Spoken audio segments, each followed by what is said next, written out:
네, 경제수석입니다. 오늘 브리핑에서는 오전에 윤석열 대통령 주재로 열린 제13차 비상경제민생회의 논의 결과를 말씀드리겠습니다.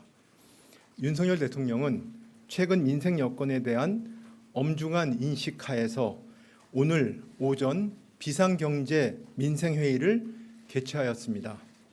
윤 대통령은 기재부, 산업부, 과기부, 금융위 등 관계부처 장관들과 금감원장이 참석한 가운데 공공요금, 에너지요금, 통신비용, 금융비용 등 4대 분야를 중심으로 긴급 민생안정 대책을 논의하고 특히 금융위원장, 금감원장, 과기부 장관에게 과점체제인 은행과 통신산업의 실질적인 경쟁 시스템 강화를 위한 특단의 조치를 마련하고 그 결과를 별도로 보고할 것을 지시하였습니다. 먼저 공공요금과 에너지요금 부당 경감 방안부터 말씀드리겠습니다.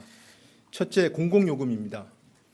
공공요금의 경우 고속도로, 철도, 우편, 광역상수도 등 중앙정부가 관리하는 공공요금은 동결하겠습니다. 지방 공공요금도 최대한 동결을 요청드립니다. 윤 대통령은 지방정부 역시 민생 안정의 한 축이란 점을 강조하면서 어려운 시기에 국민 부담이 가중되지 않도록 중앙정부와 함께 노력해 나가야 한다고 당부하였습니다. 지방정부는 원가 절감이나 생산성 향상 등 자구 노력으로 인상 최소화에 노력해 주시고 중앙정부도 민생 안정을 위한 지방정부의 협력과 고통 분담에 상응하는 보상이 이루어질 수 있도록 특별 교부세 추가 지급 등 인센티브를 확대하겠습니다. 다음은 에너지 요금입니다.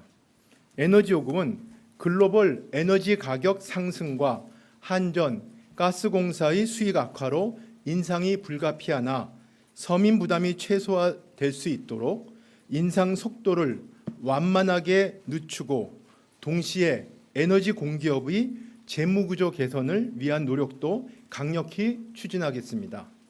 이 과정에서 서민과 취약계층에 대해서는 두텁게 지원하겠습니다.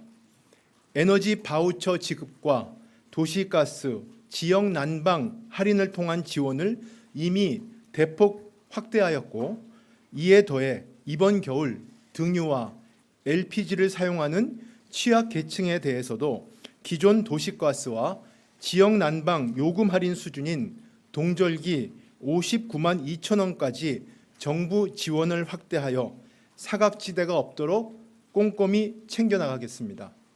또한 소상공인을 포함하여 특정 시기에 집중되는 에너지 비용 부담이 큰 분들을 위해 요금 분할 납부가 가능하도록 제도와 운영 시스템을 보완하여 빠른 시일 내에 시행하겠습니다.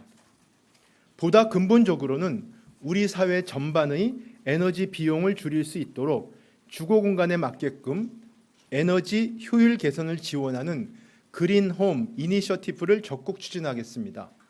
취약계층의 냉난방 설비 교체를 도와드리고 있는 저소득층 에너지 효율 개선 사업의 지원 대상을 더욱 확대하고 노후 주거 시설에 대한 에너지 진단과 효율 개선 컨설팅을 통해 현장에서 냉난방 효율 개선이 가능한 방안은 즉시 시행하겠습니다.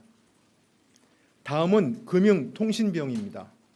오전 회의에서 윤석열 대통령은 금융통신비용 부당 경감 필요성을 특히 강조하면서 금융과 통신 분야의 경우 민간 부분에서 서비스를 공급하고 있으나 서비스의 공공재적 성격이 강하고 정부의 특허에 의해 과점 형태가 유지되고 있다고 지적했습니다.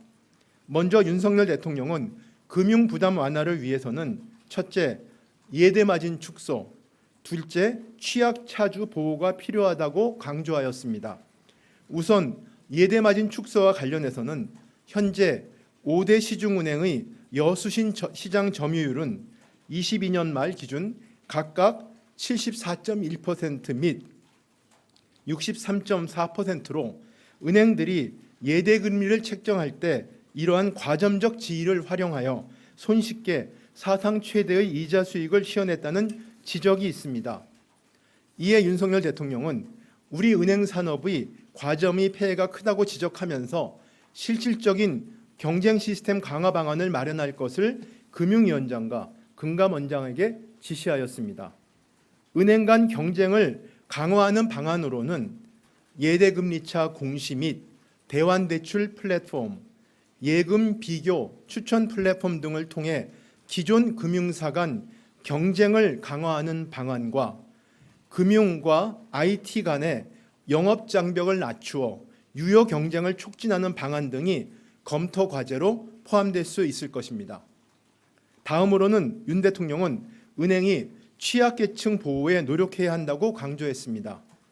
이를 위해 은행은 수익이 좋은 시기에 충당금을 충분히 쌓고 이를 통해 어려운 시기에 국민과 기업에게 더 많이 지원해야 하며 은행권의 지속 가능한 영업과 수익 창출을 위해서도 국민들이 어려울 때 상생금융과 같은 역할이 필요하다고 강조하였습니다. 이에 금융위원장은 취약차주 금리 부담을 경감하고 사회적 역할을 강화하기 위한 노력에 동참하기로 했다고 보고했습니다. 지난 1월 27일 향후 3년간 5천억 원 규모의 동행 프로젝트를 통해 취약차주 등에 약 3조 원 규모의 금융 지원을 약속했으며 이에 따라 은행이 출연한 재원을 활용하여 3월부터 긴급 생계비 대출을 출시하여 연체 등 사유로 대부업 이용도 힘들어 400% 수준의 불법 사금융을 이용하던 차주들이 경제적으로 온전히 재기할 수 있도록 대출 금리를 당초 15.9%에서 1년간 성실 상환할 경우 최저 9.4%로 대폭 낮추어 이용하실 수 있게 지원할 계획입니다. 이에 더하여 은행권은 저소득, 저신용, 채무조정 성실 상환자, 중기 저리 대출 지원에 약 3조 원, 금융소외 중기 특례 보증 공급에 3조 원, 서민금융 공급 확대에 약 4조 원 등 향후 3년간 10조 원 규모의 상생 프로그램을 마련하여 민생의 어려움을 분담하기로 했습니다. 보다 구체적인 내용에 대해서는 은행연합회에서 오늘 배포한 자료를 참고해 주시기 바랍니다. 다음은 통신 분야입니다. 통신산업의 경우 이동통신 가입자 5,500만 명, 초고속 인터넷 가입자 2,300만 명, OTT 가입자 1,400만 명 등 대부분의 국민이 통신을 필수제로 활용하고 있습니다. 그러나 국내 시장은 2001년 이후 통신 3사 중심의 과점 구도가 유지되어 왔고 최근 네트워크 혁신을 위한 투자도 정체되어 있습니다. 이동통신 요금제도 통신사별로 큰 차이가 없어 실질적인 국민의 선택권은 제한적인 상황입니다.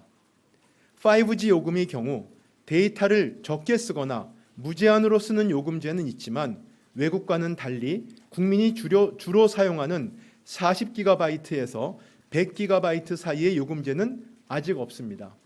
이러한 문제점을 인식하고 윤 대통령은 통신요금 선택권 확대와 통신시장 경쟁 촉진 강화를 지시하셨습니다. 특히 통신요금 구간을 세분화하여 국민의 통신요금 부담을 경감해야 한다고 말씀하셨습니다. 이에 과기부 장관은 구간별, 계층별, 기간별 요금제 다양화를 통해 요금 부담을 줄이고 요금제 선택권을 확대하겠다고 답변하였습니다. 윤 대통령은 무엇보다도 필수제로서의 통신의 중요성을 고려할 때 시장에서 통신의 품질, 요금, 서비스 개선을 위한 건전한 경쟁이 촉진되어야 한다고 강조하였습니다. 이에 정부는 주기적으로 통신 서비스 품질을 평가해서 공개하고 알뜰폰 서비스의 확산을 지원할 계획입니다. 또한 과기부 장관은 국내의 투자 유치 지원, 주파수 이용 부담 완화, 통신망 구축 지원, 신규 사업자 진입 장벽 완화 등을 포함한 통신시장 경쟁 촉진 방안을 상반기 내에 마련하겠다고 보고하였습니다. 아울러 윤 대통령은 모든 대안을 열어두고 통신시장 과점 해소와 경쟁 촉진을 위한 특단의 대책을 마련할 것을 과기부 장관에게 지시했습니다. 이상으로서 오늘 회의 결과에 대한 그 브리핑을 마치겠습니다.